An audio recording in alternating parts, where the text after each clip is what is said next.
फक्त मराठी.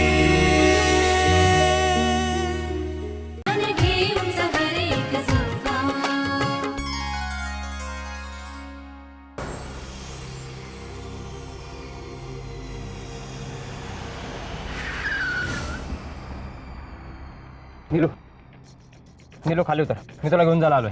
कुठे? वाटावर. सगळ्या गावकऱ्यांसमोर मी सिद्ध करून दाखवीन की तू दोषी नाही आहेस.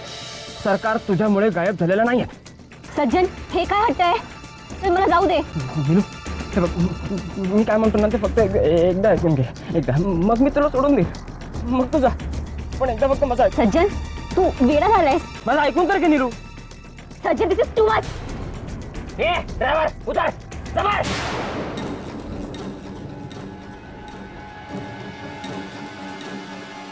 माझं खरंच प्रेम आहे तुझ्यावर. मला मला आवडतेस तू नीलू. माझं खरंच प्रेम आहे. ऐक ना, माझं फक्त एकदा ऐक. Have you gone mad? तुम्ही वेडा झालाय सज्जन. तू प्लीज मला जाऊ दे. तू तू माझ्या बरोबर चल. मी तुला सगळं नीट समजावून सांगेन. सज्जन, प्लीज मला जाऊ दे. सज्जन, प्लीज सोड मला. नाही तू तर काय सज्जन, प्लीज. मी काय बोलतो तुला कळत नाहीये. मी मगापासून तुला समजावून सांगतो, तुला कळत. ऐक माझं ना, माझं खरंच प्रेम आहे. माझे डोळे बघ ना, माझे डोळे बघ. तुला प्रेम दिसत नाही का? तुझ्या ना तुझ्या सौंदर्याची इथे इथे इथे कोणाला कदरच नाहीये. पण मला कदर आहे, मला कदर आहे.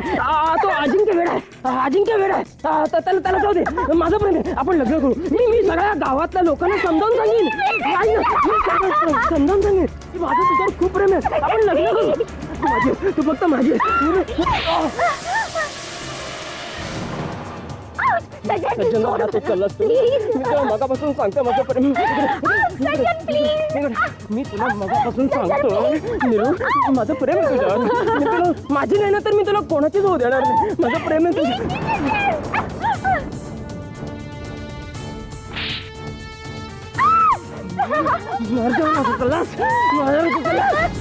समजावून सांगून तुला कळत नाहीये. नीलू, मी तुला जिवंत सोडणार नाही. जिवंत सोडणार नाही तुला.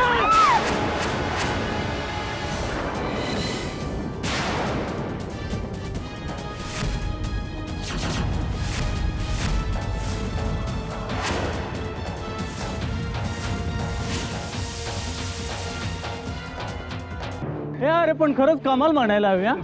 एवढ्या दिवसात आपल्याला कसं कळलं नाही त्या अजिंक्यचं आणि त्या फॉरेनरचं लफडं आहे म्हणून? अरे तसं नाही, शहरात राहणाऱ्या लोकांचं असंच असतं. इकडची गोष्ट तिकडे होऊ देत नाही. सगळ्या कसा इशारावर होतं. तुला फार मोठा अनुभव आहे रे. अरे तसं नाही रे, पिक्चर सिनेमात हेच तर सगळं चालतं. आणि काय त्या दिवशी पंचायतच्या बैठकीमध्ये त्या बिचारा फॉरेनरचा चेहराच उतरला होता यार. चहा घ्या. फॉरेनरचा चेहरा उतरला होता. एवढी जर तुला तिची काळजी वाटत असेल तर तिला समजावून सांगायला का नाही जात? अरे तसं नाही, पण हो कळतंय. तुला काय म्हणायचंय ना ते कळतंय आम्हाला चांगलं. तुला एखादी पोरगी भिचारी वाटली ना की तुझ्या मनात तिच्याविषयी काय भावना असतात ना त्या आम्हाला चांगल्या माहितीये. तुला आत्ताच नाही आम्ही ओळखत बरं का. पण एक मात्र नक्की, त्या निलोफरमुळे आपण वाचलो. कसं काय? अगदी बरोबर. म्हणजे कसं? अरे सरकार असते तर आपली काही खैर होती का? आणि आता सरकार नाही तर मग त्यामुळे आपल्याला पकडणार कोण आहे? काय म्हणतोस? काय एवढे रागवले होते सरकार? मग त्या पोरीने वाचवलं आपल्याला. खरं तुम्ही साऱ्यांनी तिचे आभार मानायला हवेत. आम्ही साऱ्यांनी. आणि तू काय वाटतं पहिलंच आभार मानून आलास वाटतं.